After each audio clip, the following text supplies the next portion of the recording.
We're moving into a block of lightning talks now. We are having more than planned due to a speaker that was not able to join us today.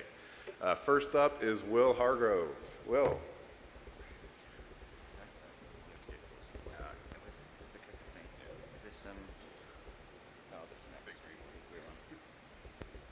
Hi everyone, my name is Will Hargrove. I'm a technical director at LONAP, which is a mid-sized internet exchange in London, UK.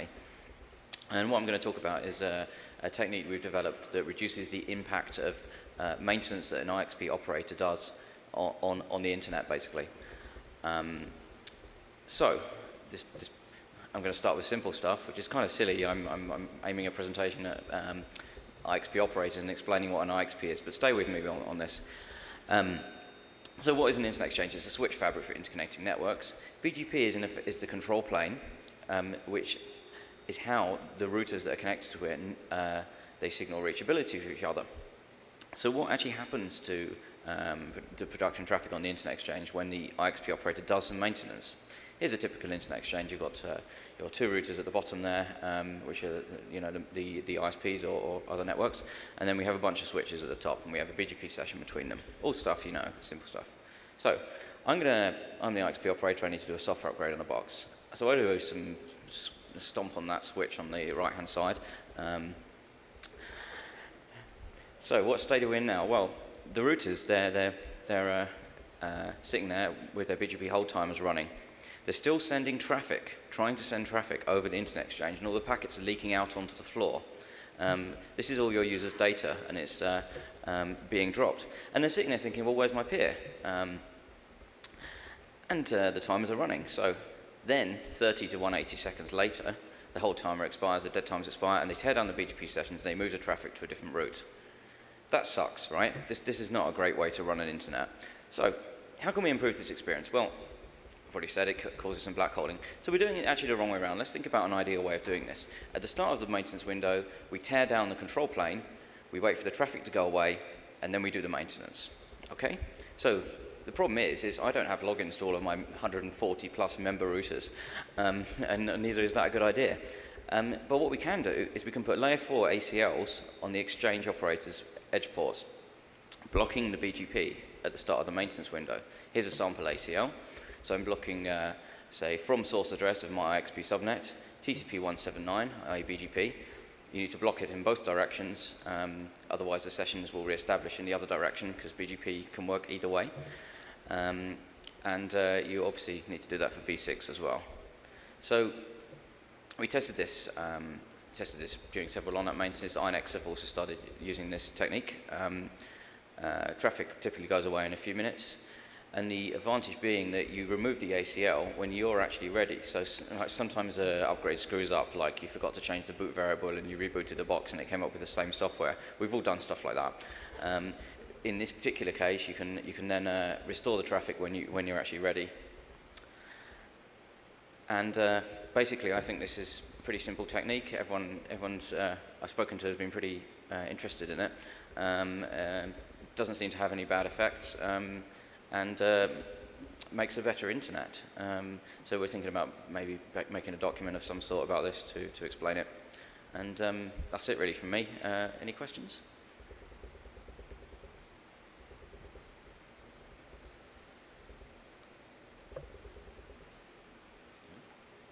Stunned silence. Scott.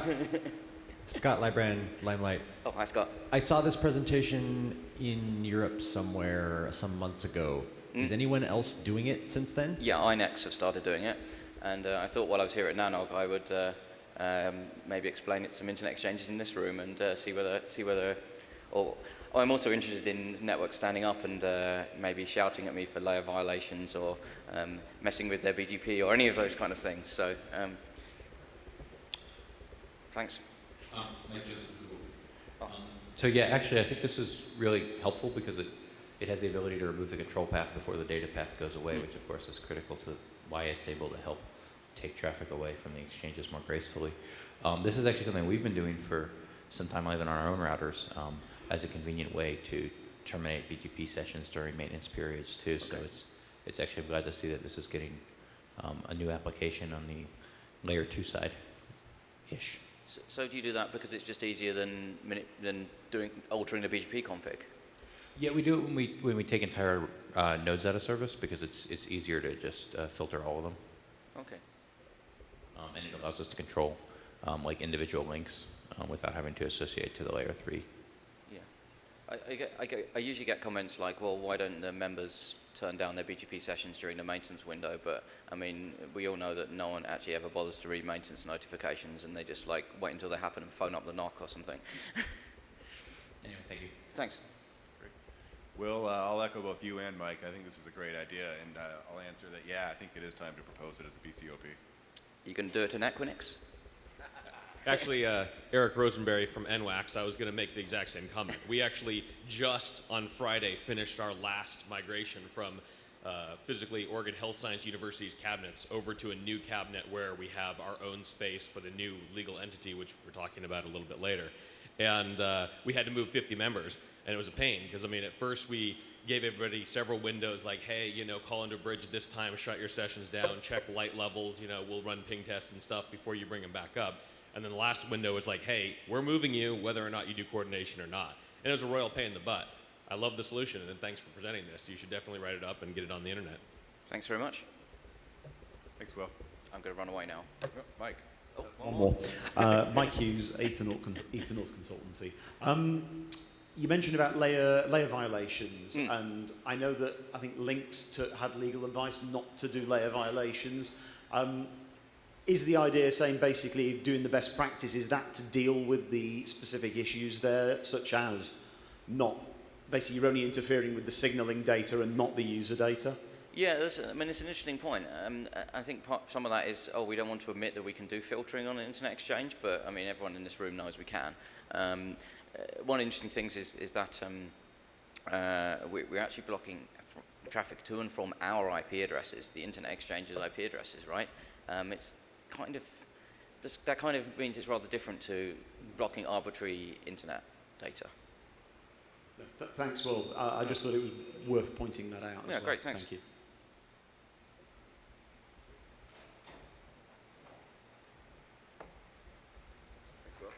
Thank you, Will.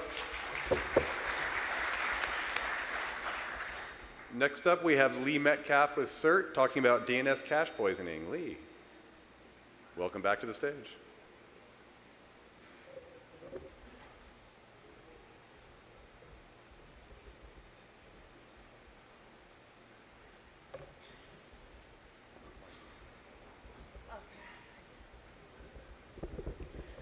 So I don't just study routing, I also study DNS, and I'm glad to follow the guy from Farsight because this is their data. This is a big passive DNS source called the Security Internet Exchange that I studied, and I happened to run across this and thought, you know, it's really important. So here we have the lovely legalese. Everyone enjoy the legalese. The downside of legalese means that I can tell you if you ask me directly if you're affected by what I'm going to talk about, but I can't announce who's affected by it from the stage. So, this is weirdness I found in DNS. Because like with the routing study I did, I'm sitting on the outside looking in, I don't know what causes it.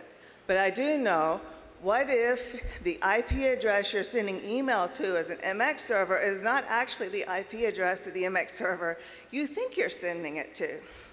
This isn't theory. This is actually occurring right now.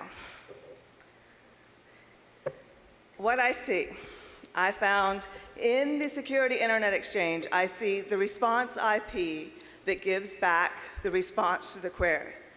Now, some of these are quite valid name servers. Some of these are guys just, oh, hi, I'm a name server today. And what they're responding back for, let's call it foobar.com, is it's applying a different IP address than it should. Well, yeah, that's a CDN. Duh. However, I filtered those out and it's still going. What's left is the bad stuff. And it's mostly out of shared hosting, so again, I don't know what's causing this.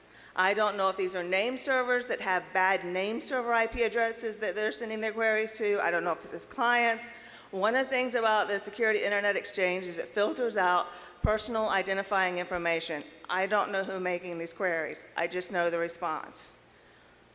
I know that the TTLs seem to be exceedingly long, so when you think you're sending your email to foobar.com to its lovely MX server, and you've got the IP address, you've got it for a week. So what to do? DNSSEC, that's a lovely thing. Great thing. Standard user can't do a thing, really. I mean, I send email all the time. I don't pay attention to what IP address it's going to. I just kind of send it on. Enterprise, I can tell you exactly, if you subscribe to the Security Internet Exchange, how to find it. You're not going to find it within your network. You're not going to find it on your name servers. This is happening outside of your name servers. How has this gone unnoticed? You got to have the Security Internet Exchange and have the fun that I did. It's just not something you can find easy.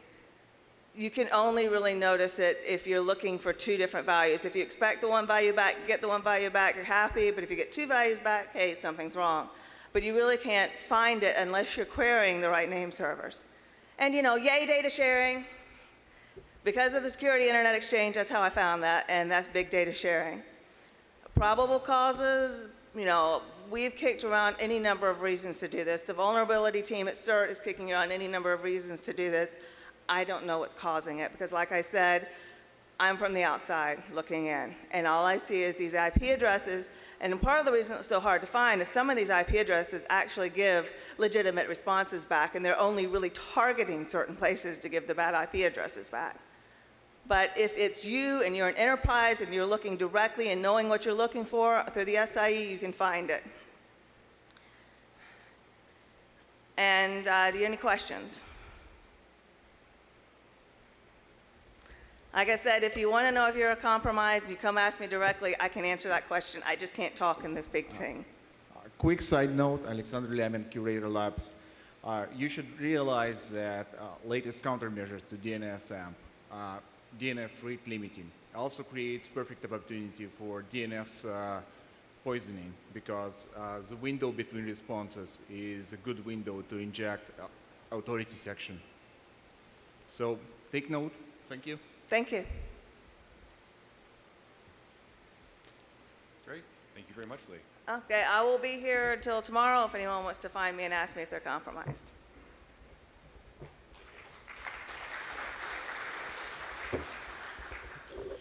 All right. Thank you very much, Lee. Coming up next, we have Lee Howard talking about an IPv6 transition date.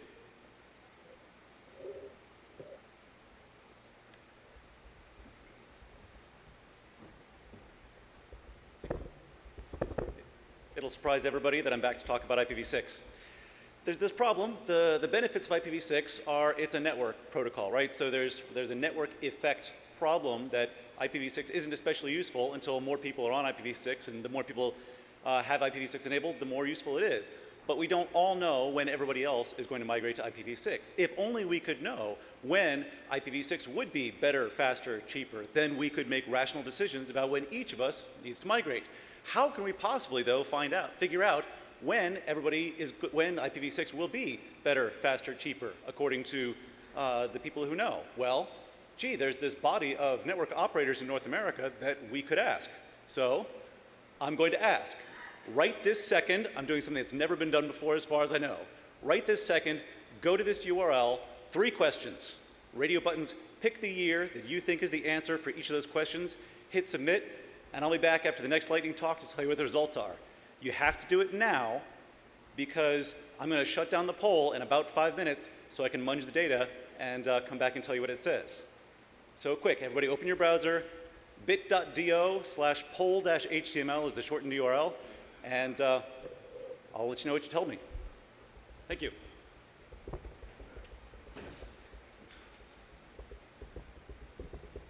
I think Lee just wants to come back up to the stage again. All right, 3:30, we have NTP amplification attacks as presented by Patrick Gilmore. Patrick, last man standing to present this one.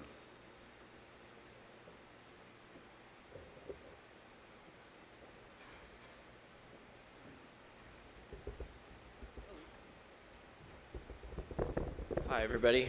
My name is Patrick. I work for Markley Group. You'll notice my name is not on the slides. For those of you who are still awake and paying attention, that's because I didn't write them. Jared, being a wimp, decided to take off early. So I'm going to present for him. How nice. So if you've been living under a rock for the past 6 months, there's these things called NTP servers, and they can amplify UDP packets sent to them, and they have really big returns. You get graphs that look something like this. This is an actual graph. I don't remember where he pulled it off, but you don't need to know the scale to tell that this is way larger than it should be, and it's causing all kinds of problems. Enough of under the rockness. So this is clearly a well understood vulnerability. I can't imagine any of you don't know about this. If you don't know anything about NTP attacks and you're confused by this, please raise your hand. Okay, then good. So now you know how it works and how it does.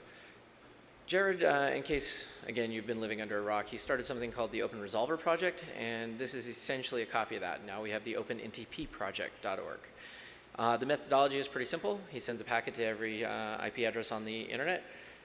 He asks it for an NTP response, and then he measures not only whether he got a response, but how big the response was. How big the response was is actually important, because if you send a 100 byte packet and you get back a 200 byte packet, that's bad. But if you send a 100 byte packet and you get back 60 1500 byte packets, that's a little bit worse. He has made sure that he's only querying each NTP server once a week. So hopefully he's not causing too much havoc on the internet just by testing this. So we're going to look at the data set that he gathered on February 7th this year. 400 to 500,000 unique IPs responded. Each one of these can be used to at least anonymize an attack, and most of them can be used to amplify an attack, which is very, very, very bad. 13,000 unique ASs. That's a lot of the internet is used in this. So pretty much every RIR, he says the three major ones, but every RIR has some NTP servers in it. And the US, being the best, of course, wins. We have the most NTP servers that can be violated. How nice. Korea is the second. That bottom sentence, by the way, if you're reading it, might not sound exactly right.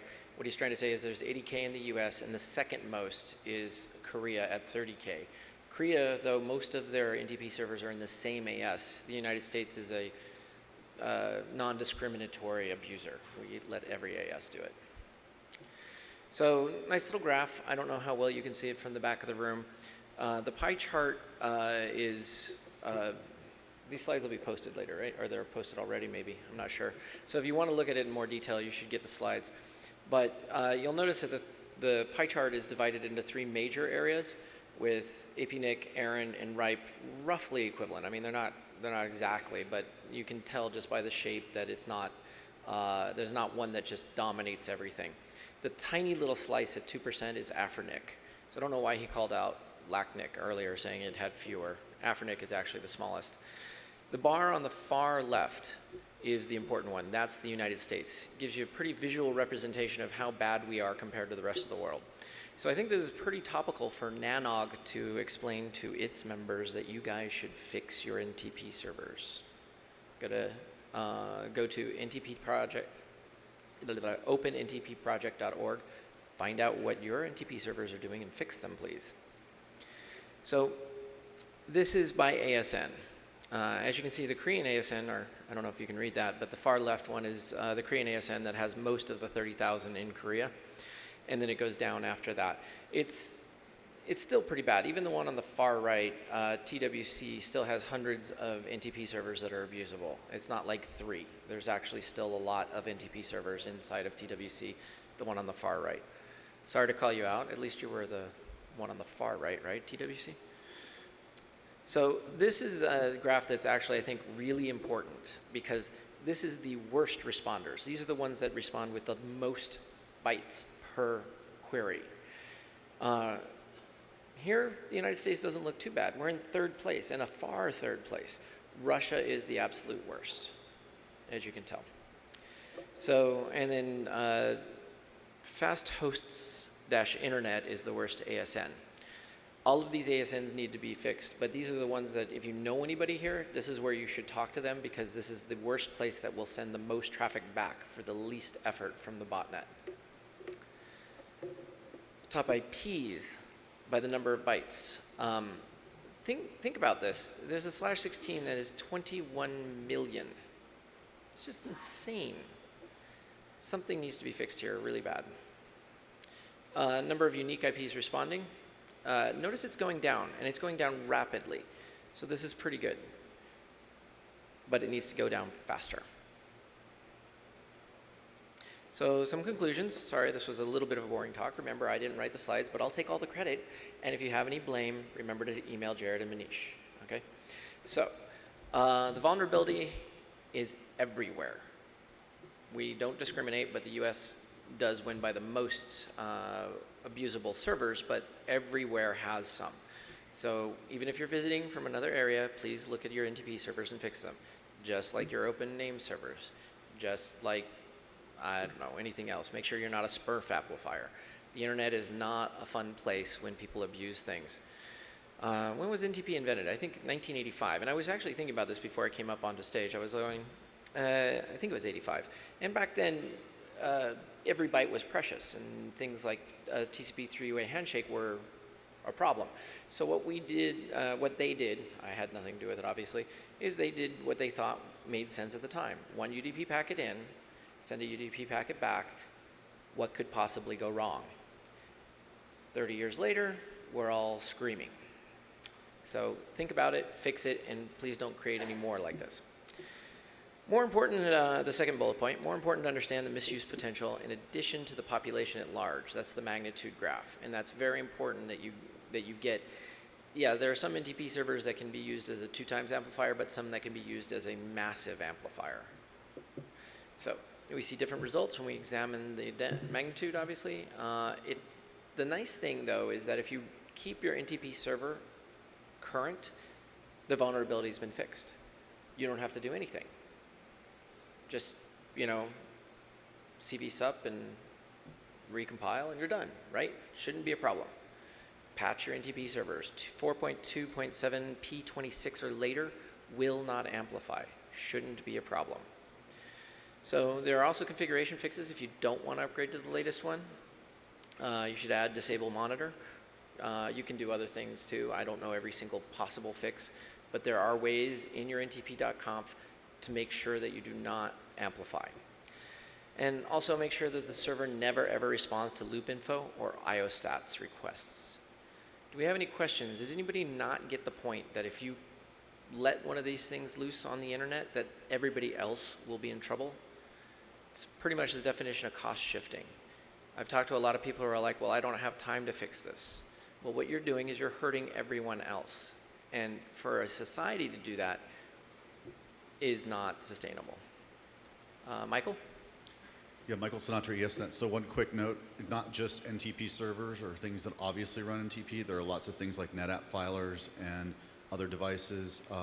SAN management planes will often run NTP. And of course, Juniper routers and SRXs. They run it and they leave this stuff open by default. So what they allow you to do is make these kinds of queries. And they run, even if you're just running NTP as a client, because you actually enable all this stuff when you do that. So you have to take action to make sure that that stuff is closed off, whether it's ACLs or whether it's upgrading to the latest version of Junos or whatever you need to do. A lot of people will say, I'm not running an NTP server on this box, this is Juniper SRX. Well, you are actually running an NTP server. That's the problem. Outstanding point. Fix them all. Phil Rosenthal from IS Prime. I wanted to point out another amplifier you did not mention is Chargen. And that's actually, we actually see more attacks from Chargen than even NTP at this point. I don't know if that's unique to us, but in any event, there is no legitimate purpose as far as I can tell to Chargen. It is completely just enabled out of error. So if you have it enabled anywhere, you should disable it. You might want to consider filtering port 19. There's no purpose to it, but it's something else that you should be looking at on your networks. Hey, I'm technically out of time. Do I have the ability to take one more question or not? One more question. Last question, please. Gentlemen, Oh, sorry, he was there first. Chris Murray, OpenDNS. It's not just NTP. Like, we're going to get this mostly fixed, and then they're going to move on to something else. And there's lots of people who aren't securing their routers. So, you know, you're going to see on ISP end user networks, you're going to see these routers with responding to SNMP. So Yes. So we all need to basically figure out a way to secure these ancient protocols that have no security in them. Yeah, they're not all ancient. SNMP v3 is pretty new. It's pretty much UDP that's the problem, because then you don't need a three-way handshake, right? So you can spoof the source address. So BCP38, secure all your UDP services, and if you don't, we'll find you and kill you. Thank you.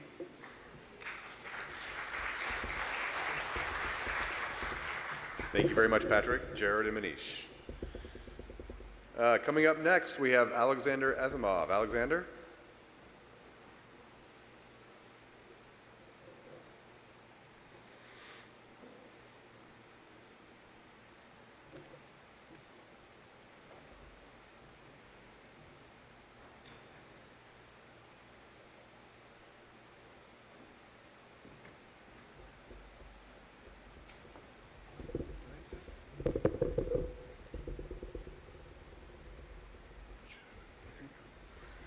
Okay, my name is Alexander Lyamin, and I'm from Curator Labs. We are a Moscow-based company. And at some point of time, we needed a tool for our network that could predict ingress traffic distribution so we could balance it better. So we decided that there is some good works in the field, like a KAIDA project, and we will just use them. What we found out later is that most of these projects, they usually use RAR data or BGP data and recreate as paths and connectivity. But what was missing is lesser priorities, like a local pref. So you could not get reliable traffic prediction from this data. There were no use for us.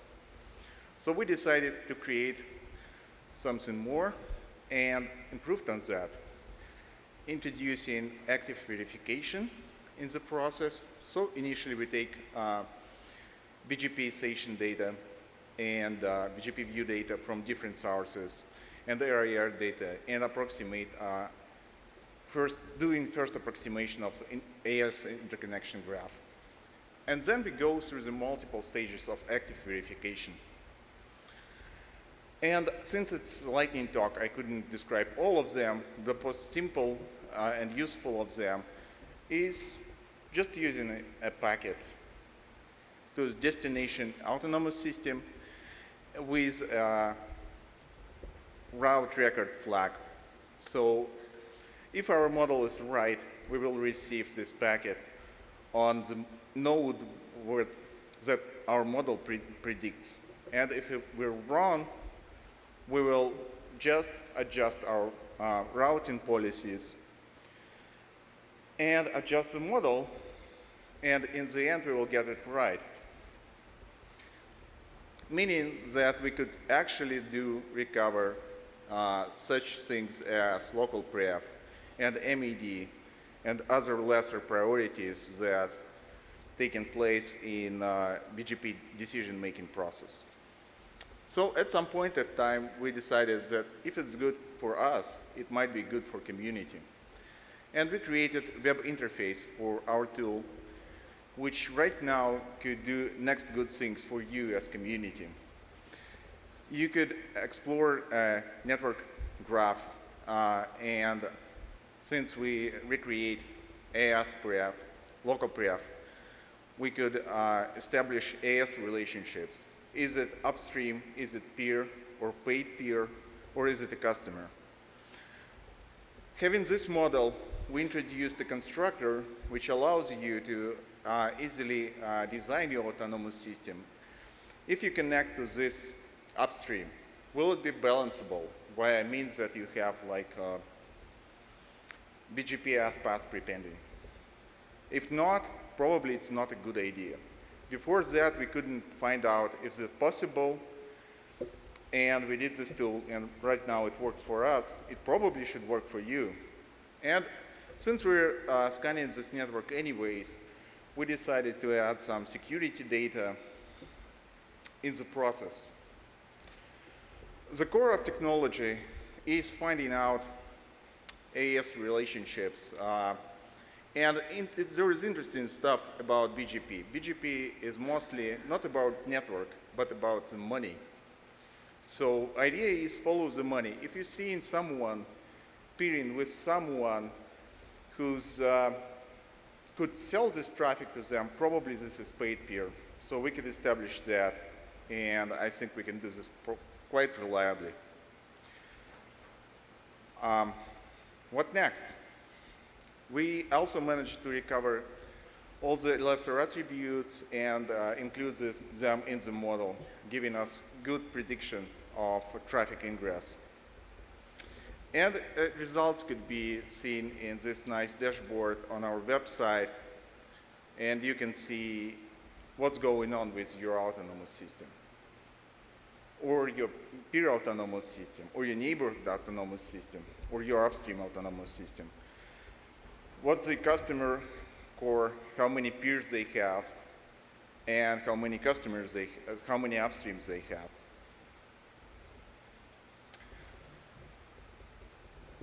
What other people were trying to do in the field is to give us prediction, visualization of us paths taken from the BGP view.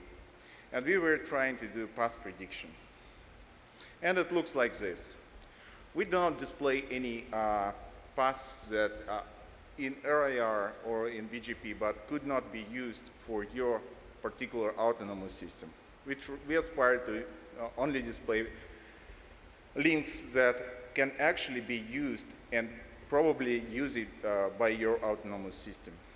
And there is also a tool which could allow you to engineer your traffic and see how your announcements will be changed when you play with your prepend policies. This sliders on the right side is the tool.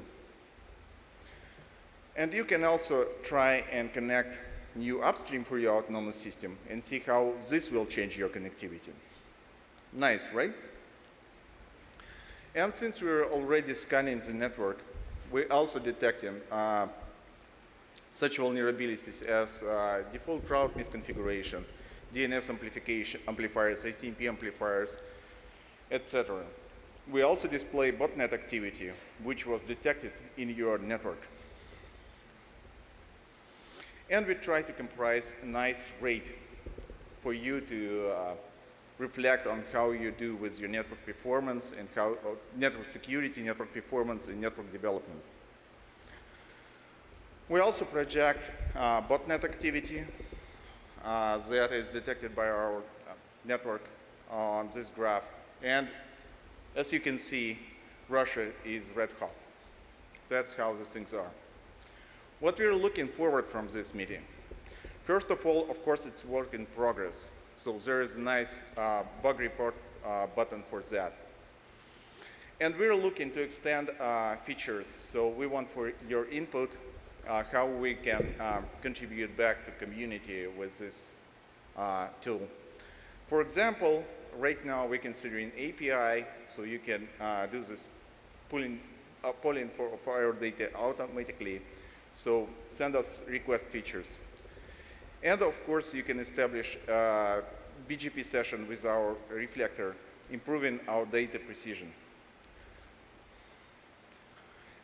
What's on horizon? Having this model, we could definitely build beautiful tools like reverse trace route. And it's coming, hopefully it was coming by like this month, but probably next month, working on that. We're working on notification issues for your security notification system for your security issues like prefix hijacking, route leaks, and BGP dynamic loops. And of course, there is API. Once again, we're looking for your input, what kind of functionality you need for this, from this API, and how we can do this in sensible manner. Questions?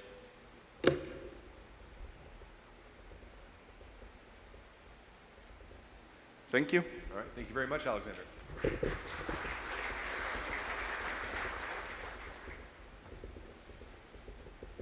All right, Lee Howard, come and tell us the results of the lightning poll, a new first in NANOG history.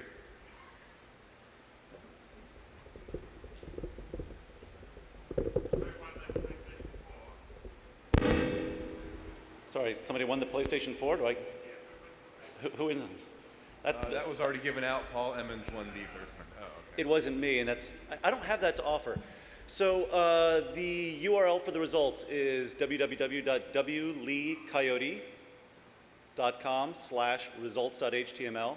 And fortunately, the kind people at the back have presented those results right here. Now, I have to apologize because my coding foo is weak, and so my scripts did not parse as well as I thought they were going to. So I kind of hand jammed the data in Excel and then ported it back to here. So I try to include, so that's why I included the result detail here, the count, so you can go back and make sure that my numbers work out right. So the answers that we had to the first question, in what year do you think IPv6 will be cheaper than IPv4 or dual stack? And I left these questions intentionally vague because I want you to figure out what you think the question means. There were 111 responses. The average response was 2017, and the 80th percentile was 2019. So 80% of the 111 respondents said 2019 or earlier. In what year do you think IPv6 will offer better performance than IPv4? 110 responses, and the average was 2016, and 80th percentile again was 2019. I found that one especially surprising since I had 3 or 4 people yesterday saying IPv6 is already faster than IPv4, but hey, that's why I asked a whole bunch of people. And then the last question was, in what year do you think a significant number of users will have IPv6 only? And I expected that one to be a little bit further out, and indeed it was. The average was 2020 or later. I kind of pushed out 2025, saying, yeah, everybody was saying that's going to be a long way out. However, when I look at the result detail for each of those, I'm suspicious that my math didn't work right there, because that doesn't feel like the average is 2020 or later there. So please feel free to go and play with the numbers yourselves. I will probably also put a link on this page to the summary of the data files, so you can do your own parsing if you want to. One of the other interesting things that I found is, as I was looking at these, was the cheaper dates. So if you look at the detail there, and you say, okay, the 80th percentile is down at 2019, but it is kind of interesting that of the 100 respondents, 50, at least half said 2017 or 2018. So it's, it isn't all being pushed far out. So there are definitely really good reasons and it sounds like the rough consensus of people who are very well informed is it's not that many years away before IPv6 is better, faster, and cheaper. Thank you very much. I forgot to say, if you would like to ask different questions or wish that these questions were worded differently, run your own survey.